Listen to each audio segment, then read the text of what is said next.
I was just an insecure, scared kid. And the only way I could find myself was through putting myself through the worst thing possible. My biggest advice to give everybody in the world is, like I say, we live in an external world. Everything is you got to see it, touch it, it's external. If you can, for the rest of your life, live inside of yourself, stop listening to everything that makes no sense. All these insecure people putting their insecurities on you, you got to flush it out. You got to just be whoever the hell God or whatever the hell you believe in. If you believe in nothing but yourself, I don't care what it is. You got to take everything and throw it away. You have to believe in one thing, and that is yourself. And I'm not saying don't believe in God or what you believe in, but right now, for you to find greatness in yourself, you're not going to find it by looking in a book or by even hearing me. I may give you the spark, but you've got to go inside yourself to find it. And that means you got to be quiet. Go in a room, stop talking, search your soul, search your mind, search your abilities, and you'll find it. But if you're not looking for it, you won't find it. So you got to go start your journey. And the journey starts with you finding, why the hell am I here on this planet Earth? Why am I here?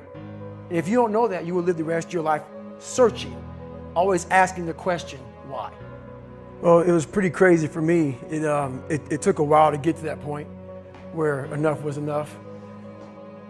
What happened, I came home one night from work spraying for cockroaches. And long story short, I turned on the Discovery Channel. I saw some guys going through Navy SEAL training. And they were going through Hell Week and they were getting their ass just beat.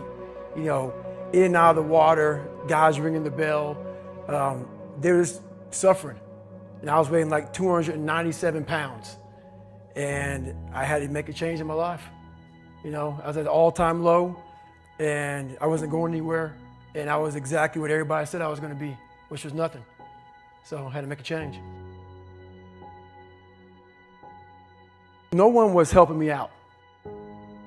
My dad made my mom kind of irregular. So she worked 3 jobs, went to college full time, so she was never around. One time this person drew a picture of me and said, "We're gonna kill you," on my Spanish notebook. And I took it to my principal. And my principal said, "They spelled Niger." That was the best advice he can give me. So long story short, what I realized was no one was here to help me. I started shaving my head when I was 16 years old. And the feeling I had every morning when I looked in the mirror was horrible. And I didn't want to feel like that anymore. And how I felt was a kid going nowhere, a kid that was scared. And most kids will accept that and look for help. But the best thing that happened to me, no one helped me. No one felt sorry for me. No one looked at me and said, like this day and age, they'll take you in and they'll tell everybody, stop picking on this person. Back then, they didn't care. The KKK marched in our 4th of July parades. They had to stay 100 yards back, but they marched in it. Wow. That's how this town was. And my mom cared about me, but my dad took our soul. And she did the best she could. I had to figure out I wasn't going to be a punk kid all my life. So the only way I could turn it around was to suffer. I had to build calluses in my brain the same way I built calluses on my hands. So I broke the Guinness Book of World Records for pull-ups a long time ago, but I failed at it twice. And I did 67,000 pull-ups in trying to break this record.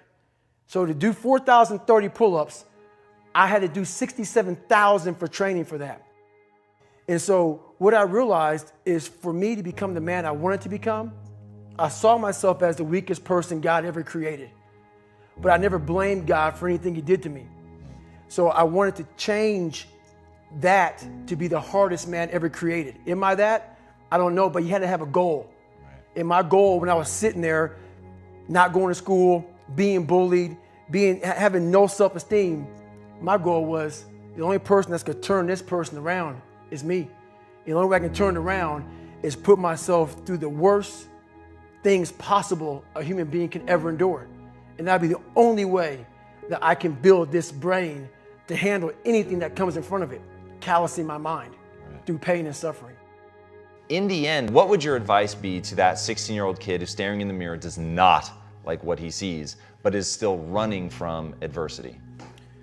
Well, my biggest advice to him is that, first of all, he won't like what I say to him, because I'm going to say the exact opposite of what today's world is saying. So we read a bunch of books nowadays. As humans, we want to find out how to be someone else.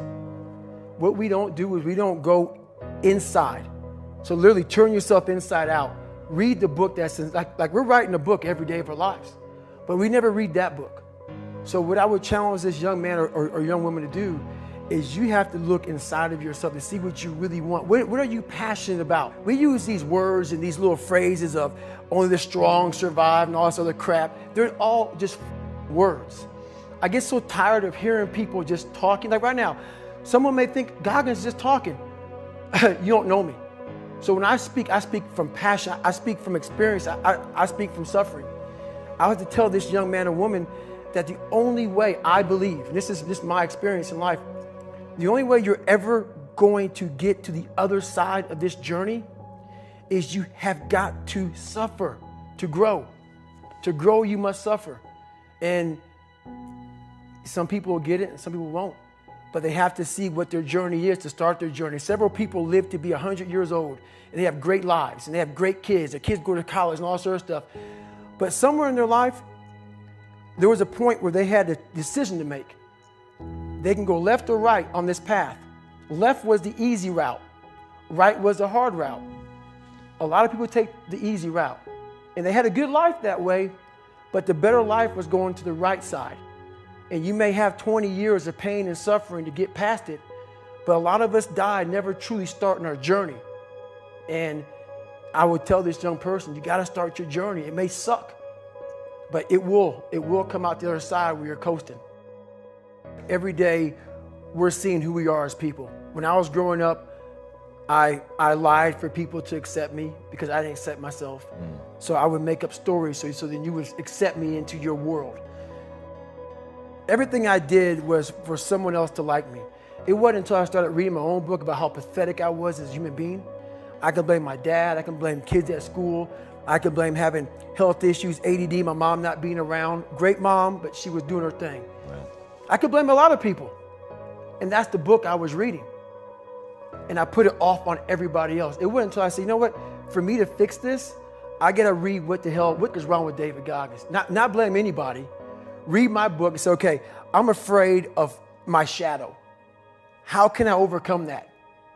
Go in the military, get your ass kicked, do things you hate to do, be uncomfortable every day of your life. Roger that.